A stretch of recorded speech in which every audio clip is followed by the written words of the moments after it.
tel un coup de mortier tiré droit sur le pilier central de la maison reçue, Maître Adrien Ngwedji, qu'on connaissait, président du PRD, a fait vibrer la maison. Chose curieuse, depuis cette intervention du patriarche, personne d'appartenance politique déterminée n'est sorti pour éclairer la lanterne des Béninois. Certes, le porte-parole du gouvernement, le président Talon, est intervenu, William Ngwedji, mais cela n'a pas suffi à étancher la soif de nos compatriotes. Alors, la rédaction de votre groupe de presse Béninois Libéré a décidé de rencontrer une personnalité politique qui n'est pas des moindres.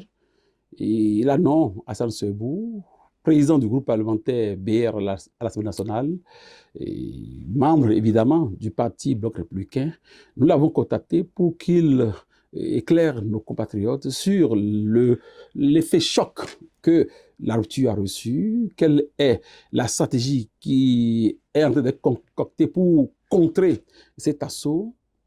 Voilà les raisons qui nous ont poussés à inviter ce grand homme pour cette émission, votre émission préférée, Confidence dans le Noir, que nous animons, comme d'habitude, depuis les studios Honorable Bien. Mesdames, Messieurs, bienvenue à ce périple qui s'annonce très enrichissant, vu que l'actualité nationale s'y prête. Honorable député, merci de nous choisir. Merci à vous aussi de m'avoir accepté. Et nous n'allons pas faire affront à ceux qui nous suivent en recevant une personnalité de votre facture sans évoquer la dernière information qui a retenu l'attention de tout le monde. Je veux parler des récentes condamnations en dehors de votre parti politique. Vous, homme acteur politique, quel ressenti avez-vous eu après les condamnations? Merci bien, mon cher Takou. Et merci pour tous les journalistes qui m'ont reçu ce matin dans votre studio. Studio Robert Bien. Bien sûr, studio Robert Bien. Je suis heureux d'y être. Merci. Pour revenir à votre question, vous savez, un dossier de ce genre où il est question de complot contre la sûreté de l'État, l'idée de coup d'État, en tout cas dans l'opinion, c'est qu'il y a une sorte de début d'exécution d'un coup d'État. Les protagonistes d'abord dans ce dossier-là, c'est-à-dire ceux qu'on avait désignés comme éventuellement ou potentiellement les responsables de cela, Oui. Les mises en cause. Ça m'avait fait mal. Parce que d'abord, c'est un proche du chef de l'État, très proche. Oui, très proche. Je suis allé à beaucoup de réunions où nous étions tous convaincus dans la classe politique que si Olivier Bokor ne donnait pas son aval à quelque chose, vous n'avez aucune chance que ça passe auprès du président de la République. Et quand on vous annonce ça, vous vous sentez d'abord déçu, mais vous redoutez même que ça affaiblisse votre camp et vous vous demandez alors dans quoi vous étiez en train de marcher. Parce que la confiance, c'est normalement quelque chose qui se partage. Donc, cela a fait que chacun de nous, en tout cas moi personnellement, puisque vous me questionnez, fallait rester dans une certaine réserve. Le chef de l'État qui a laissé faire, donc parce qu'il a eu les informations, sinon il se serait levé, prendre la glaive contre n'importe qui veut attaquer son ami. Et ça, on le savait, vous ne pouvez pas critiquer Monsieur Bokor devant Patrice Talon. Donc s'il y avait des doutes, et c'était ça ma question, s'il y avait des doutes dans cette affaire, le président Talon n'allait jamais laisser faire. Alors, si ça s'est déroulé jusqu'au bout, c'est qu'il y a peut-être une présomption à quelque chose. Mais il fallait attendre la justice, parce qu'on a des versions de toutes sortes. Nous discutions parfois même entre nous, collègues députés, opposants mouvanciers, c'est vrai, c'est faux, c'est ci, c'est ça. Chacun spéculait jusqu'à ce qu'on entende au procès réellement ceux qui avaient été cités. Qu'on entende des témoins, qu'on entende tout ce qui avait été dit au début a été expliqué.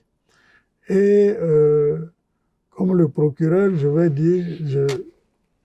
La réquisition du procureur spécial. Je regrettais que ce qui se passait là soit en train de se passer au Bénin en ce moment. Parce que au début, personne n'y croit. comme lui, comme il l'a dit, quand il faisait son réquisitoire, je me suis dit, voilà quelqu'un qui est aussi proche du système, proche Des inculpés. des inculpés, et qui regrette malheureusement de dire ce qui est quelque chose, une vérité. Ce qu'il a déclaré, décrit publiquement devant tout le monde, n'a pas été démenti. Et les témoins qui ont pu parler depuis la Côte d'Ivoire, ici, partout, ont quand même corroboré la thèse. Et c'est normal que vraiment, je regrette ce qui est arrivé, mais je crois aussi que si on est un homme politique comme moi et qu'on essaye de se cultiver un peu, on doit se rendre compte que ce genre de choses n'est pas une nouvelle chose dans l'histoire de l'humanité, ni en Afrique, ni en politique, même en Afrique. La plupart des chefs d'État qui viennent, si c'est des militaires, vous apprenez qu'ils éliminent leurs proches. Même au Burkina, on a vu 2 fois, quand même, Blaise Compaoré et Sankara. Mais Blaise Compaoré et son cousin, Oui. qui était dans le coup qu'il a emporté, le mouvement qu'il a emporté. Et 20 ans, 20 ans. Bon. C'est pas trop? Non, mais écoutez, je ne crois pas que quelqu'un donne une peine à quelqu'un de façon fantaisiste. C'est la loi qui prévoit que si vous êtes reconnu coupable de telle chose, voici ce qu'on vous applique. Il faut dire que et ça c'est mon avis personnel, Oui. quand le procureur avait prononcé son réquisitoire et requis les peines, je m'étais dit, mais sûrement, son sentiment qu'il avait, que nous avions tous l'emporté. J'étais certain qu'à ce moment-là, même si c'est au président Talon qu'on dit combien d'années on donnait, il aurait donné 5 ans. Il aurait donné moins peut-être. Parce que tout ce que lui, il veut, c'est que la justice prouve oui ou non, est-ce que c'est fondé. Mais une fois que c'est fondé, la suite n'est plus du ressort de personne d'entre nous, et le ressort de la loi. Des tests. C'est pour ça que quand il a dit 10 ans, il a dit, bon, c'est bon, entre nous quand même. Mais un procès n'est pas entre nous. Qu'on appelle la glaive de la justice ne choisit pas les sentiments. Donc, c'est tombé et les juges ont estimé que non, c'est peut-être une fantaisie. Ils ont ramené à 20 ans. Écoutez, je crois que attenter à la vie d'un chef d'État ou tenter d'attenter, c'est quand même quelque chose d'assez grave dans un État. C'est la chose la plus grave. Quand on a donné 20 ans à des gens qui ont fait peut-être trafic, on a dit, ou bien soit une simple malversation, ils ont pris 20 ans. 30 ans. Oui, tentative même d'élimination physique d'une personne, on prend 20 ans. Tentative de viol ou viol, on prend 20 ans. Je crois que 20 ans dans notre environnement juridique, ce n'est pas de l'exagérer. Mais cela appelle peut-être nous tous, pour que le code civil, ou le code pénal, le code pénal, soit quand même revu. Moi, j'ai constaté qu'en Afrique, là, c'est le code pénal béninois qui est le plus extrémiste. Tout comme notre cour constitutionnelle. Dans les peines. On est dur dans les peines. On est très, très, très dur. Parce que on veut bien sûr réprimer les choses. Mais notre société, dans son évolution, n'a pas atteint le niveau d'admettre ce genre de choses.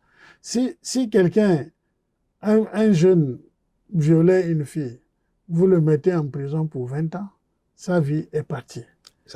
Que ça passe, c'est clair. Il a cherché, c'est une fille. Oui, c'est une fille. Non seulement une fille, c'est parfois une petite jeune. En plus.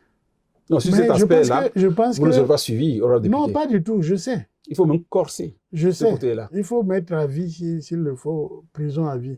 Mais que recherche-t-on quand quelqu'un a commis une faute? La peine qu'on lui donne, à quelle mission? Sur son changement, sur le résultat escompté. Quelle destinée même pour la société? Quel est le but pour la société? C'est de corriger l'individu. Oui.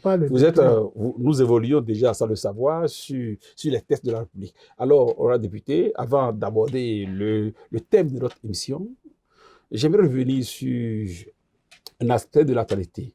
Vous, récemment, aviez proposé une loi pour retoucher un peu notre loi fondamentale. Ça n'a pas, hélas, abouti. Aujourd'hui, nous apprenons, et ça vient de votre parti politique, le BR, parce que le porteur de cette dynamique, en l'occurrence, M. Betancourt, est des vôtres. Il est votre militant. Il s'est mis dans une logique où il souhaite que le président de la République puisse se porter encore candidat, parce que selon lui, le président Talon serait à son second mandat, parce que nous sommes déjà, sans le vouloir, dans une nouvelle République. Cette information a agité toutes les chapelles politiques, certainement votre parti, même si votre leader apparemment est pour, puisqu'il n'a pas sanctionné Betancourt. Quel est votre avis sur cette actualité? Donc, je voudrais corriger tout de suite parce que je sais sur quelle pente vous voulez m'amener. Moi aussi, en m'assoyant devant vous, je sais à quel journaliste rusé, à quel homme de réputation j'ai affaire. Non, c'est pour vous dire que simplement, il faut pas compliquer les choses qui sont simples. Nous sommes en démocratie. Chacun est libre de son opinion qu'il assume. Lorsque l'opinion doit être discutée au sein d'un parti, ça se pose en termes de débat. Quand vous avez votre idée et que vous voulez que le parti l'épouse, vous demandez, vous menez les démarches qu'il faut. J'ai été porteur de la révision de la Constitution moi-même. Oui. Dans le passé récent. Initiative personnelle, j'ai dû rencontrer les membres de mon groupe après même dépôt, pour les faire adhérer à mon idée. J'ai recherché à ce que mon parti adhère à mon idée, ce que j'ai réussi. Mais de tout ça, Betancourt n'a entrepris personne pour dire viens me soutenir. Donc, ce n'est que son opinion personnelle. Est-ce que vous voulez dire que dans la période, il n'a pas pris langue avec le président de votre parti, M. Abdel-Ghechani? Non. En tout cas, si peut-être il a dit je suis en train de faire telle chose, il n'a pas demandé le soutien du parti. Ça, encore moins la permission. Encore moins la permission. Et puis vous connaissez de qui vous parlez. Betancourt, c'est une facette, une faciès de ce pays-là qui est devenue une icône incontestable parce qu'on l'écoute. Mais il se lève, il mange le gombo, il vous informe qu'il est en train de manger du gombo. Vous voulez lui dire que ça encore c'est politique? Non. Mais on dit souvent, il est libre. Il est libre. Oui, on dit souvent que qui ne dit mot consent, ne pas élever d'objection, c'est donner du malheur d'une autre son adhésion. Non. Le président Abdel-Ghechani, il ne lui a pas interdit de continuer cette lancée. Non, on n'interdit pas la liberté. On n'interdit pas l'opinion de quelqu'un. En plus, ensuite, dans sa démarche-là, vous avez bien vu, il est allé devant la cour pour dire, voici mes pensées. Et moi, je voudrais que la cour me dise que j'ai raison, que c'est comme ça que les choses se passent. Ça, c'est la démarche responsable d'un homme, de tout individu. Demain, vous pouvez vous lever et aller devant la cour. Écrire notre cour est celle que tout le monde peut saisir. On a dit en Afrique, je peux même dire au monde, on a la cour la plus accessible. Vous pouvez aller dire demain matin que vous voulez que chaque matin, quand les journalistes viennent, ils fassent monter le drapeau devant leur journal parce que c'est du patriotisme et que la Constitution l'a dit. Si la Constitution, même si elle n'a pas dit et vous dites qu'elle a dit, la Cour vous répond que la Constitution n'a jamais dit ça. Donc ce qu'il est en train de défendre, il attend devant la Cour. Quand la Cour sera prête à délibérer dessus, elle va délibérer. Il est devant la Cour. Oui, mais il défend dans l'opinion et devant nous tous son idée jusqu'au bout. Il fait des consultations. Moi, il m'en a parlé, mais il ne m'a pas dit viens me soutenir. Très bien. Et si je devrais lui dire quelque chose, cette opinion me regarde. Ce n'est pas devant toi que je vais dire. Les lois, d'habitude, tirent leur essence du bon sens. Donc, on n'a pas besoin d'avoir un doctorat en droit pour apprécier une affaire de justice. Bien sûr. Oui, une affaire qui concerne la Cour. Vous étiez certainement au Parlement quand cette révision de 2019 a eu lieu. Aujourd'hui, il dit que cela nous mène déjà dans une nouvelle république. Vous, votre avis parlementaire? Oui, et vous savez, le débat de république, nouvelle république ou ancienne république, votre introduction dédouane tout ce qu'on peut dire là-dessus. Quand vous dites qu'on n'a pas besoin d'être juriste, n'est-ce pas, pour apprécier. Mais on a besoin d'être juriste pour regarder la constitutionnalité des mots, pour apprécier la portée de ce qu'on a fait, les impacts. Vous savez, nous sommes à l'Assemblée, nous sommes des législateurs. Parfois, nous finissons de voter une loi et l'interprétation que les spécialistes nous apportent, parce qu'ils sont utiles, fait que nous sommes parfois obligés de revenir sur ce que nous avons dit et dire c'est pas ce que nous voulions dire. On dit c'est pas ce que vous avez écrit. Parce que chez nous, quand la loi vient, nous la lisons. Si la majorité est d'accord sur l'esprit du texte, sur la forme, c'est des techniciens qui nous donnent la forme de ce que nous voulons dire. Et vous savez que dans un pays, il y a pu avoir une guerre pour et où.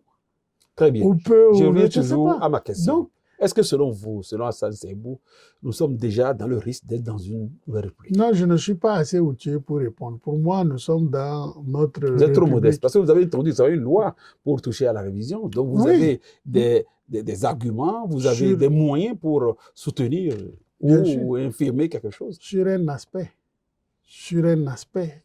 que je maîtrisais, même pas qui relevait d'une technicité juridique, mais qui relevait de ma simple logique de dire il ne faut pas laisser un président de la République organiser les élections législatives quand on doit être en année électorale. Il faut que ce soit le nouveau qui vient, qui organise les élections. C'était tout. C'était le point central. Oui, quand vous suiviez Bertin Kobi, c'était fade pour vous ou bien c'était alléchant? Non, quand on lit, n'importe qui, vous savez, c'est un débat d'école, on dit souvent, on nous dit, les constitutionnalistes le disent, vous pouvez avoir plusieurs interprétations sur le même sujet. Oui. Et parfois, vous devez choisir votre camp. Et si tu dis à un politicien de choisir un camp, il choisit selon son intérêt. Naturellement. Lorsqu'il ne comprend pas, parce qu'il ne comprend pas grand-chose à votre bagarre. Il ne bouge pas. Donc, la question, c'est que ici, ce que le Bertin Kovi développe, il l'argumente, il recherche des éléments. C'est ça qui l'a amené à aller devant la Cour, parce qu'il ne peut pas aller dire au président de la République. Nous sommes d'accord sur cet aspect. Je veux ça ni à l'Assemblée, ni à un député. Ce que je demande, vous, quel est votre avis? Est-ce que ce qu'il dit tient d'une logique ou bien il est en train de jouer au fou? Non, il n'est pas fou. Je ne le prends pas pour un fou. Je le prends pour un zélé, mais pas un fou. Parce que tout le monde ne se lève pas pour aborder le sujet qu'il aborde là. Il faut avoir le dos large et pour dire ce qu'on pense. Je le soutiens dans sa démarche parce que moi, j'ai fait cette épreuve-là et je sais que si tous les Béninois ne reconnaissent pas leurs droits, ça devient dangereux pour la nation.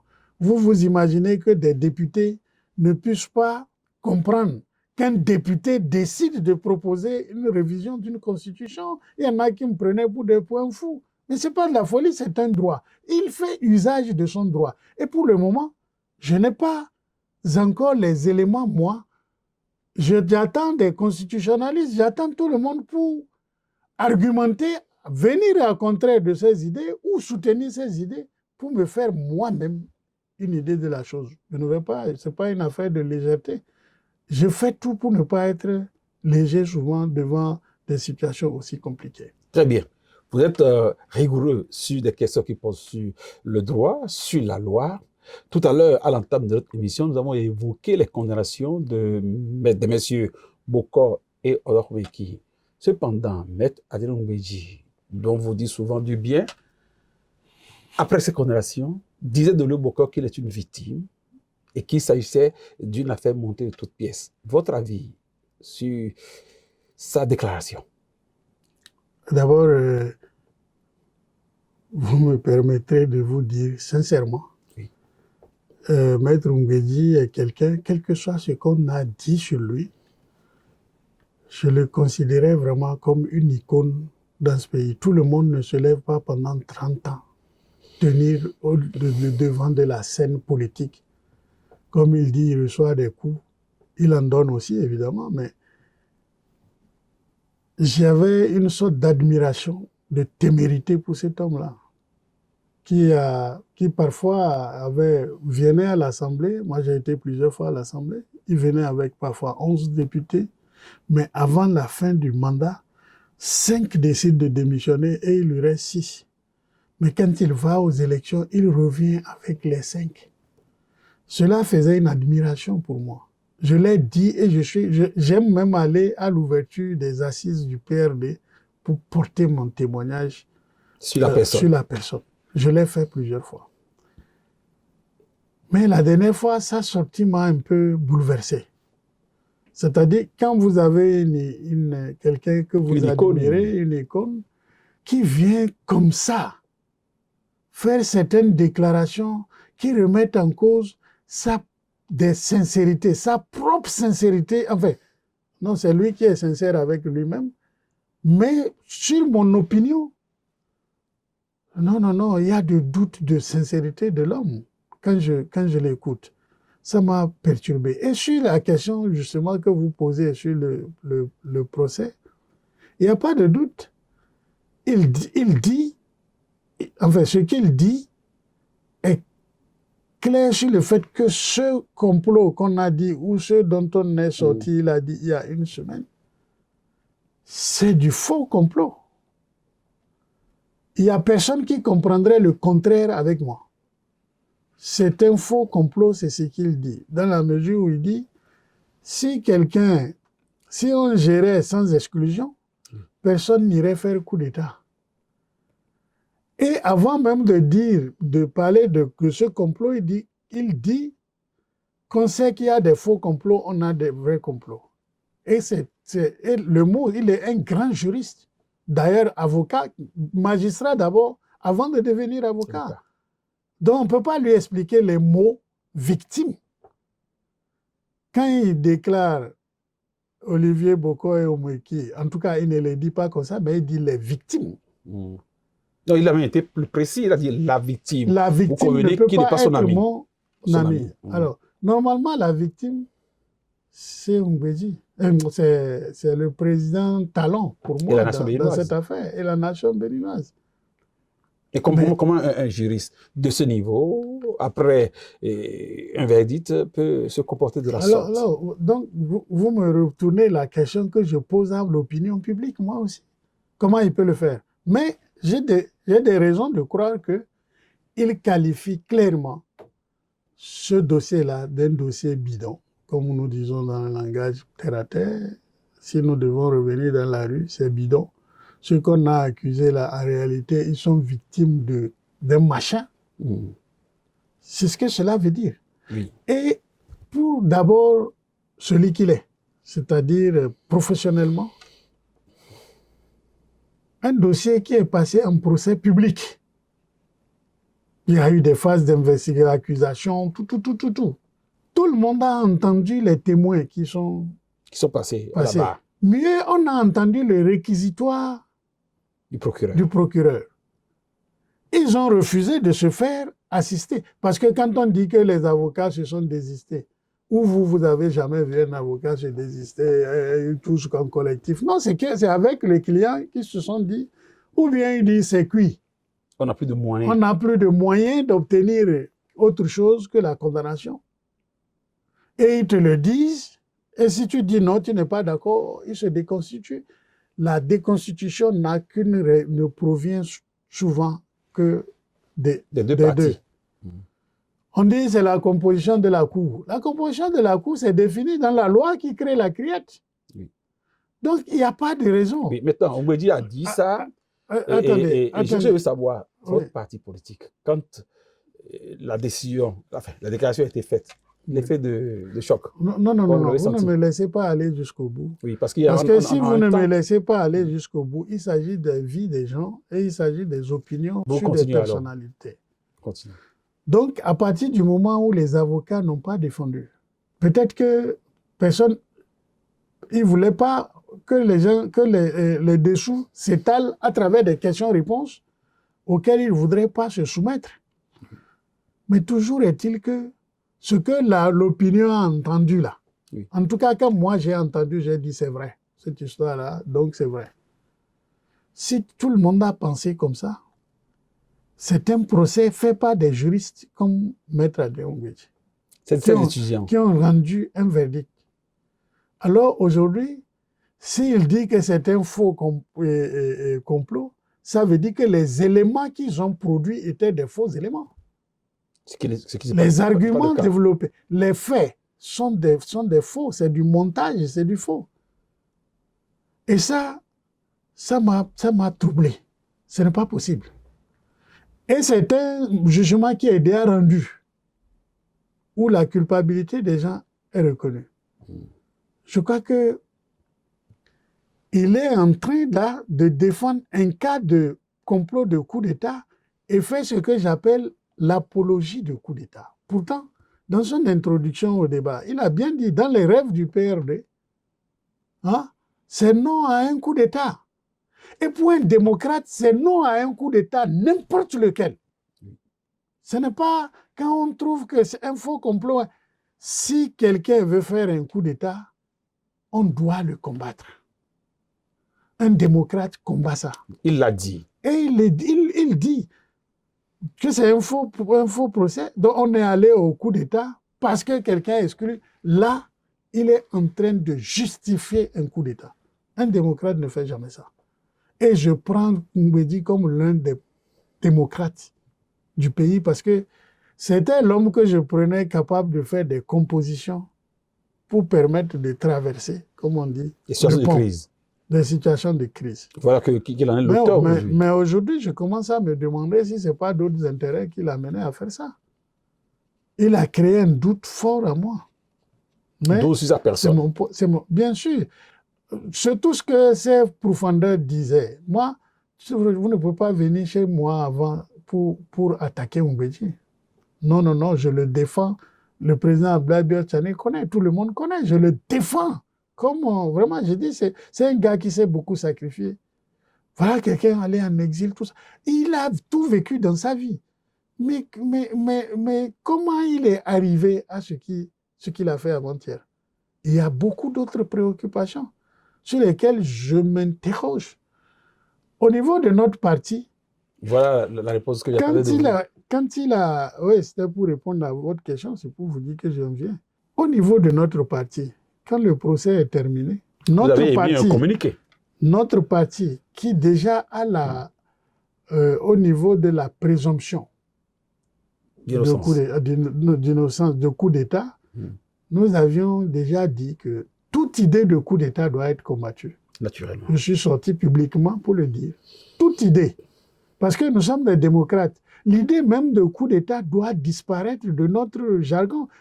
Pourquoi les Sénégalais arrivent à ne jamais se faire de coup d'État? Et c'est nous qui allons le faire. Le président Mathieu Kérékou, souvenez-vous, l'une de ses sorties envolées à la conférence nationale s'est dit « Nous voulons terminer avec les coups d'État ». Ce n'est pas seulement que Ngwedji qui l'a dit. Mais tout ce qui était là, tout ce que Ngwedji a même dit là, c'est le consensus de la conférence nationale. Mais alors, quand le verdict tombe et on dit ils sont coupables. Et après? Mais le parti ne peut que prendre acte, dire que le procès a été public, c'était bien de le faire de façon publique. Peut-être que dans nos communiqués, vous savez, nous ne sommes pas des communicateurs comme vous. Nous faisons de la politique, nous disons nos sentiments et parfois nos mots peuvent glisser. Mais nous avons été clairs de dire que le procès a été libre et transparent. Ça nous satisfait. Nous ne voulons pas qu'on condamne quelqu'un sans procès transparent. Rappelez-vous, l'affaire empoisonnement entre le président Talon actuel et le président Yahi Boni. Mais Yahi Boni a été démocrate en saisissant le tribunal. On revient. Et quel a été le sentiment de votre parti? Votre parti après? Non, notre sentiment, d'abord, c'est la satisfaction. Vous savez? Non, ce choc de l'intervention de Maître Ngwedji. Non, ça, je crois, personne d'entre nous n'a apprécié ça. Personne ne peut. Si moi, qui suis un défenseur de Ngwedji partout, y compris à l'intérieur de mon parti, dans un pays, j'arrive à avoir cet état dans un pays sérieux, c'est pour me dédouaner devant eux que je viens aussi. Dans un pays sérieux, un acteur de la vie politique fait ce type d'analyse, de réflexion, est-ce qu'il n'y a pas une sanction ou est-ce qu'il n'y a pas une démarche pour décourager afin que cela ne suscite des vocations? Non, d'abord, il a fait cette déclaration dans sa propre maison, sur sa Mais terrasse. ça a été relayé. Oui, mais parce qu'il a communiqué dessus. Il n'y a pas de doute. S'il ne voulait pas qu'on communique, il n'y aurait aucune caméra ni rien. Donc, s'il y a eu des caméras, c'est qu'il a voulu qu'on le sache. Et attention, l'invitation, parce qu'on ne vient pas présenter des vœux à un président. En tout cas, dans tout ça, là, c'est bizarre parce qu'aujourd'hui, parler de PRD, il était obligé de justifier pourquoi le PRD doit continuer à faire des actions en tant que PRD alors qu'ils sont de l'UPR. Ça, c'est une autre question sur laquelle je souhaite qu'on J'en viens là. Mais il les a reçus en ambiance détendue, présentation de vœux. Et parfois, je m'amuse à dire non, le vieux était tellement joyeux qu'il a été dans les excès. Mais il est un homme de droit et il a une personnalité respectable. Ce qu'il dit doit emporter quand même l'attention de tout le monde. Et quand il le fait devant sa maison, je dis peut-être qu'il n'a pas préparé trop cette affaire-là et que les mots qu'il a utilisés, on peut lui excuser, mais dans le contenu et dans le fond, tout parti politique ne peut pas adhérer à ça. Mais sanction, il n'y a pas de sanction, c'est son opinion. Nous sommes en démocratie. Je suis d'accord qu'il dise ce qu'il a à dire. Mais nous devons juger. Les LD ont salué cette position. Oui, c'est ce que ça ne vous paraît pas bizarre? Ils choisissent de saluer Hongwedi, de le saluer. Mais nous, même si on doit le condamner, il y a des choses, il s'est adressé à l'opinion.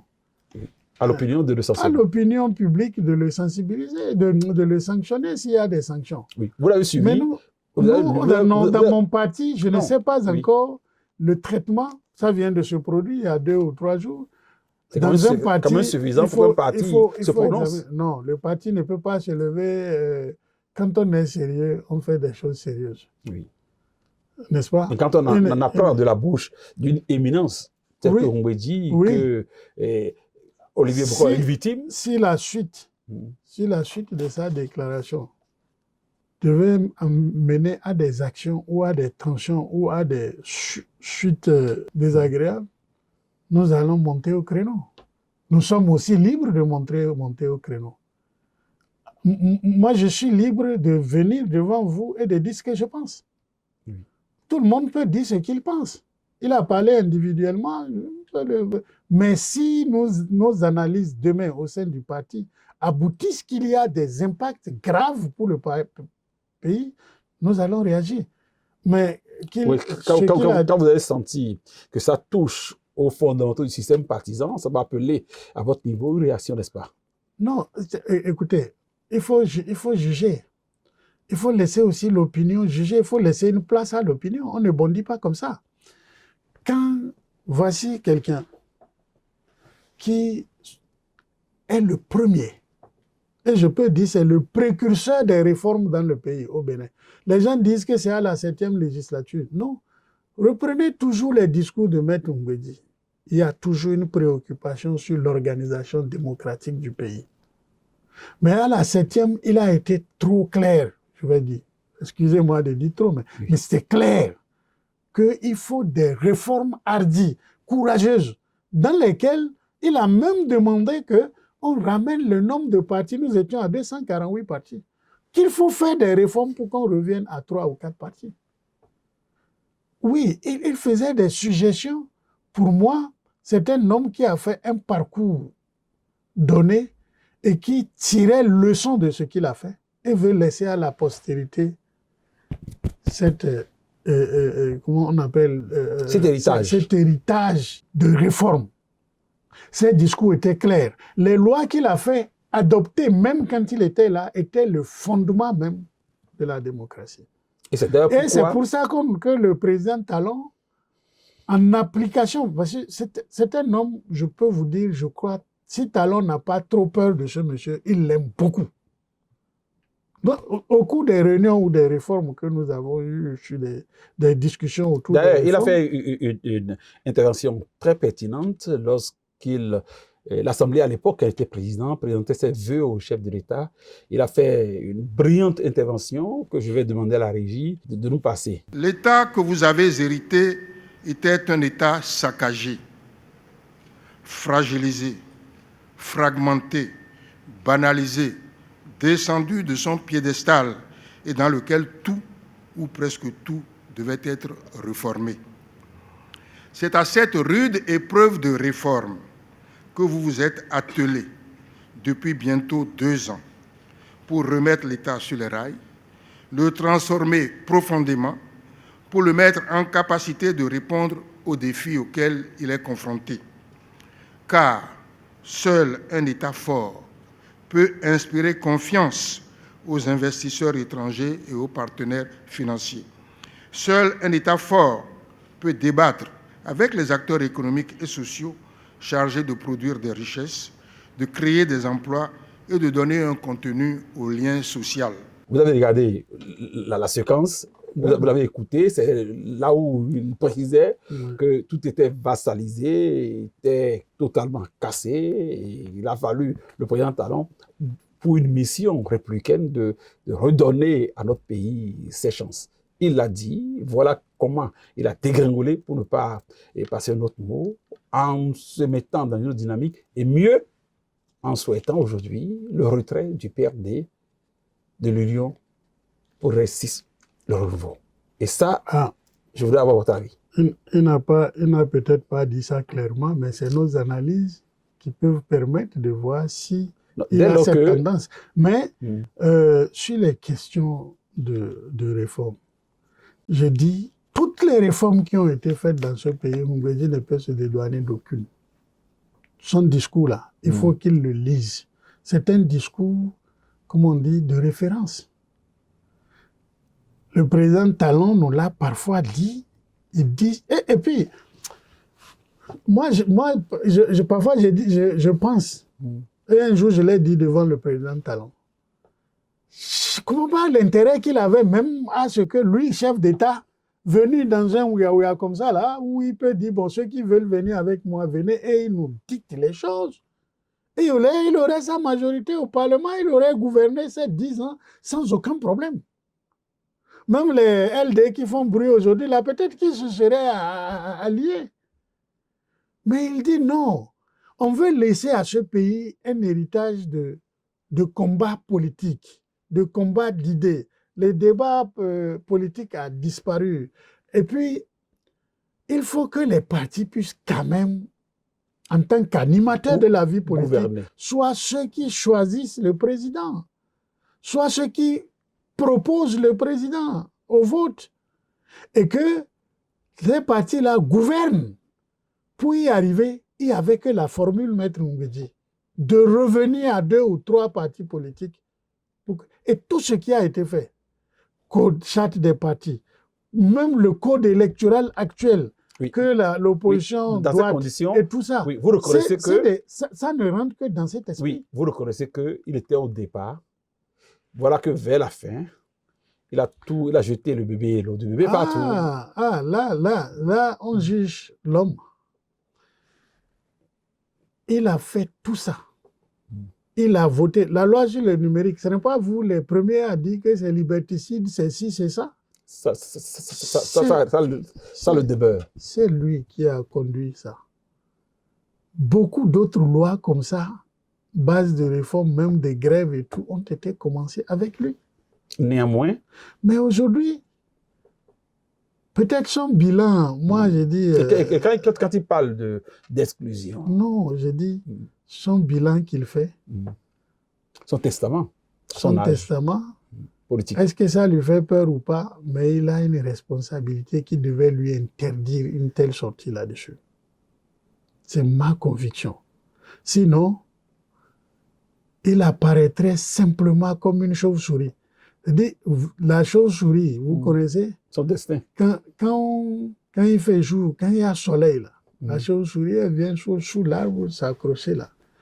Mais quand le soleil se couche, c'est-à-dire quand le pouvoir commence à partir, si on va approcher, elle s'envole, elle va très très loin de l'arbre. Donc, il se forge. S'il fait choix, il va quitter l'arbre. C'est ça. Ça veut dire, on a fait tout ça ensemble, mais parce qu'on est vers la fin d'un mandat, ça donne l'impression que c'est lui qui fait son bilan et se repositionne.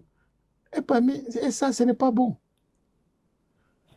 Mais on ne peut pas cuisiner ce qu'on a cuisiné ensemble avec lui jusqu'à aujourd'hui. Ce n'est pas actuellement le PRD a fusionné avec l'UPR, avec l'UP. Oui, et ils sont devenus UPR. Et ils ont des députés, des gens qui se réclament PRD, qui ont voté toutes les lois avec nous. Il est membre au gouvernement. Mais comment il peut sortir et vouloir nous jeter des pierres? Il a été applaudi par l'LD. La preuve, non, au lendemain de sa déclaration, le président Boliaï était à son domicile. Ça dessine quoi, selon vous? On peut toujours comprendre un opposant. Hein? L'opposition, ce que l'opposition dit, ne devait pas être une référence publique parce qu'elle choisit d'être contre tout ce que le pouvoir fait pour pouvoir prendre ce pouvoir. C'est pour ça, quand ils parlent, on ne se bagarre jamais. En tout cas, pour des gens comme moi, je les comprends, j'accepte ce qu'ils disent. Ils le disent pour que le cœur des Béninois se noircisse vis-à-vis du président Talon, de sa gouvernance. Ils sont prêts à ce qu'on les chasse. Même le coup d'État, ils peuvent être contents parce que ça abrège les délais dans lesquels ils peuvent aller aux élections. Tout ça, là, ils vont le faire. Mais s'ils ont félicité Oumwedi, c'est parce qu'il a fait un discours qui embouche leur trompette. Exactement. Emboucher la trompette de l'opposition, c'est là que se trouve l'impression profonde que tout le monde a d'un repositionnement de Maître Oumwedi. Parce que nous sommes en fait de mandat. Voilà. Sinon, le moment qu'il a choisi même pour cette sortie, parce qu'on ne vient pas présenter des vœux, en tenue, on organise les chaises, on fait tout. Non, il a d'abord autorisé. Bien que le PRD se soit fondu dans l'UP, l'UPR pouvait venir lui présenter. Et ce n'était pas le cas. C'était pas le cas. Alors, le fait déjà de distinguer le PRD, première chose, de commencer à jeter la pierre à la mouvance, je dis à nous autres, parce que je suis de la mouvance, ça donne l'impression que le président Oumwedi est dans une manœuvre donnée. Et c'est normal, puisque c'est ce que dit l'opposition, qui répète que les lois liberticides, le code électoral, tout ce qu'il dit là, ce qu'il appelle exclusion, c'est ce qu'ils appellent exclusion, qu'il a répété. Mais si on veut appliquer le mot exclusion dans ce qu'a dit Maître Oumwedi, d'abord pour le complot, qui on a exclu et que ça l'a amené à faire un coup d'État? On a exclu Olivier Bokor? Non. Ou bien on a exclu Omeki? Omeki est parti sur démission. Oui. Et il faisait ce qu'il pensait être son droit. Nous n'avons ni les mêmes intelligences, ni les mêmes engagements devant des réformes, ni devant ce qui est convenu. Oui, en conséquence. Alors, attendez. Donc, le fait qu'il embouche les trompettes de cette opposition-là fait paraître tout comme une réaction opportuniste. Elle n'est ni plus ni moins opportuniste parce que Oumwedi lui-même n'est pas exclu. Le PRD, tous ces militants-là sont dedans. Ils sont au gouvernement, ils sont dans les institutions de la République consacrées, ils sont à l'Assemblée nationale. Et nous faisons tout ensemble. Donc lui ne peut pas dire qu'il est exclu. Il ne peut pas le dire aux militants du PRD. Maintenant, qui il appelle exclu? Il faut qu'il remonte à la tribune pour nous dire, pour vous éclairer, qui sont les exclus du système. Même la LD ne peuvent pas dire qu'ils sont exclus. D'abord, ils sont en opposition. C'est normal que la COCO, ils attendent leur temps parce que la nouvelle charte du pays est claire là-dessus. On ne peut pas être opposant et être au pouvoir. Donc, ils doivent attendre leur temps. Mais L'opposition, elle, c'est son droit le plus absolu de dire qu'elle n'est pas dans le pouvoir. Mais elle ne devrait pas se plaindre. Oui, c'est pourquoi. Alors pourquoi lui, Maître Mbedji, c'est qui qu'on a exclu? Oui, on a fini ce débat et on a débuté. Actuellement, Mbedji, selon vous, il est un opposant ou bien un homme de la mouvance? Non, après ce discours. Non, vous savez, dans ce discours-là, c'est une chaîne de contradictions qui font que tirer leçon d'un seul coup devient difficile. Quand quelqu'un vous dit « nous sommes à l'UPR, nous sommes venus pour rester, oui. Mais nous ne disparaissons pas. Dedans. Pourtant, on a fait une fusion. Le mot fusion, là, il n'avait pas compris. Ou bien c'est aujourd'hui qu'il donne un autre contenu. Dans ce cas, est-ce qu'on peut entrevoir que d'ici à là, il pose un acte pour sortir le PRD de cette union? C'est possible? Il fallait que tu me permettes de répondre à tes questions une à une. Parce que je sais que tu en as beaucoup. Il est opposant ou pas? Est-ce qu'il est opposant ou pas? Mais quand quelqu'un sort en hybride, un matin, ou bien il prend les taches de panthère là, tu vas dire la panthère est jaune ou noire ou chose là, ne me demande pas ça. Les jours à venir m'édifieront sur ce que cette manœuvre-là, je suis convaincu que c'est le premier pas d'une longue manœuvre qui arrive. Sinon, on ne prend pas de tels risques. Je ne sais pas ce que ça cache, mais il faut que le président Mbedji s'amende sur cette sortie-là. Vous qui êtes de la mouvance et qui avez des contacts avec le président de la République, c'était quoi son moral lorsqu'il a écouté son grand frère dans cette posture? Non, on n'a eu aucun contact, ça je le dis, moi je n'ai pas eu de contact et je ne suis pas au courant de ce qu'il a pu dire.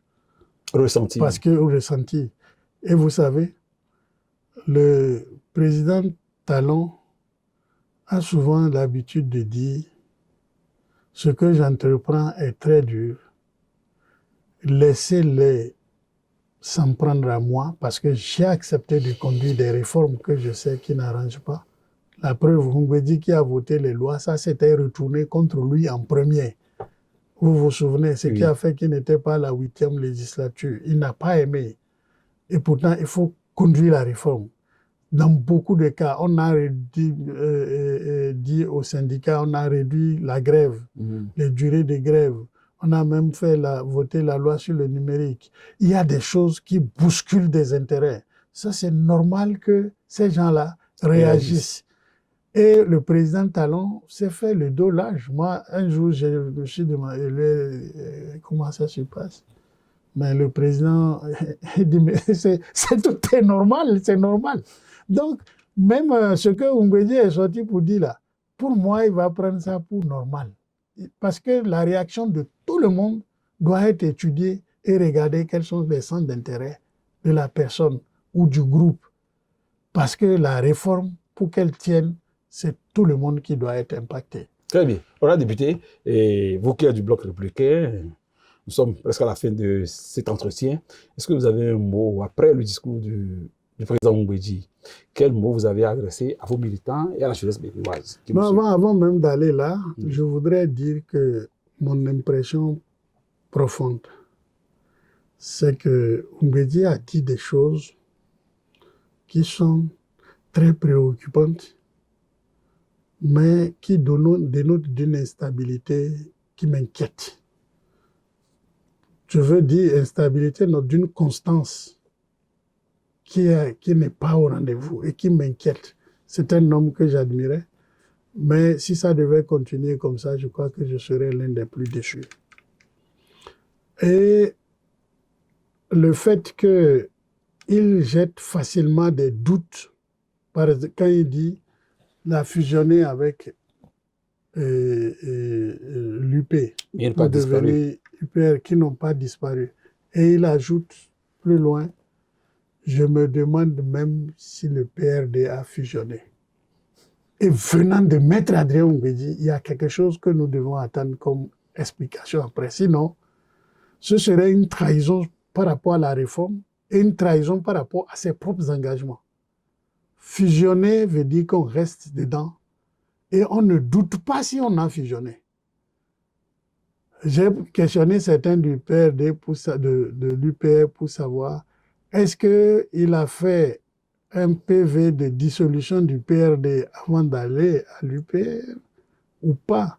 Et Mais quelle quand on a réponse? déclaré, non, quand on a déclaré que ces patrimoines et tout ça là reviennent désormais à À l'UPR, l'Union?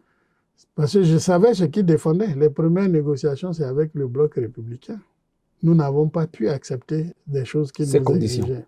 Nous sollicitions des concessions qu'il n'a pas pu accorder. Et que s'il l'a accordé à l'UPR et qu'ils sont allés aux élections, je supposais qu'il a accepté aussi les conditions que nous nous sommes données pour réussir au niveau de la mouvance.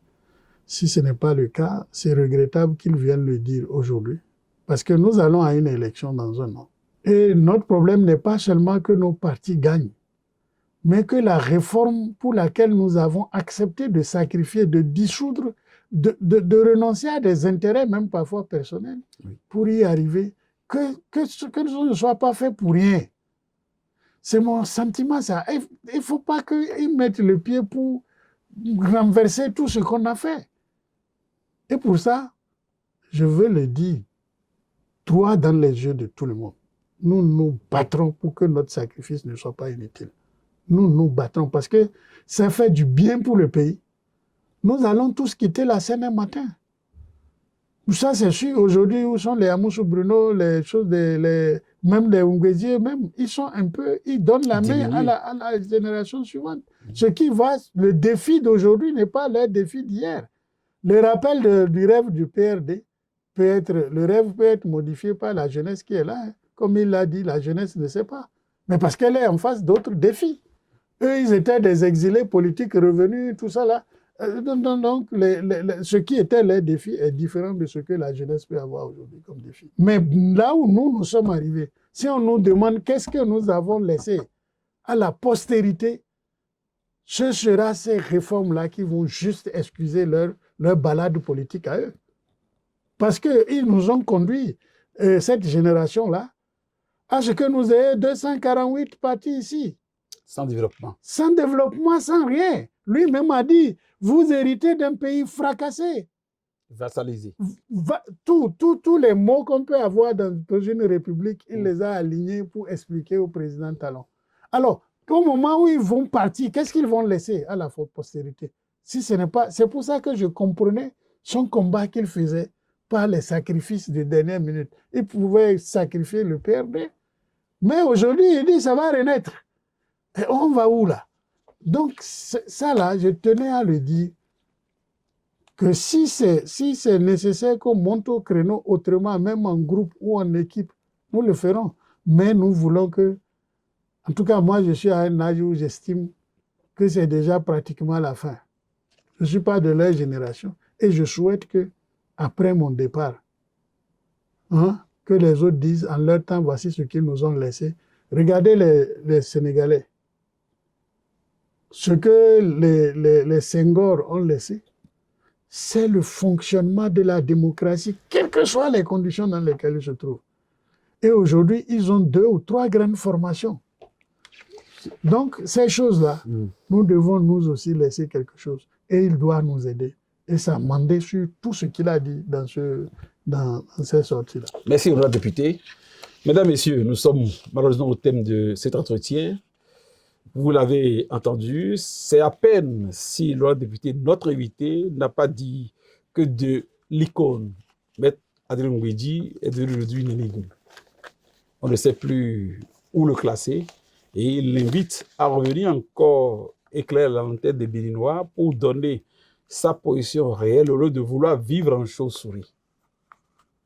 Tout est regret dans ce qu'il a dit selon notre invité, qui est toujours attaché aux valeurs cardinales qui servent de pilier aux réformes structurelles que le président Talon a portées au point haut du développement. Mesdames, Messieurs, merci de nous avoir suivis. Tel était le résumé des propos de notre invité. Et gardez-vous bien chez vous pour les prochains rendez-vous sur votre chaîne préférée, BRTV.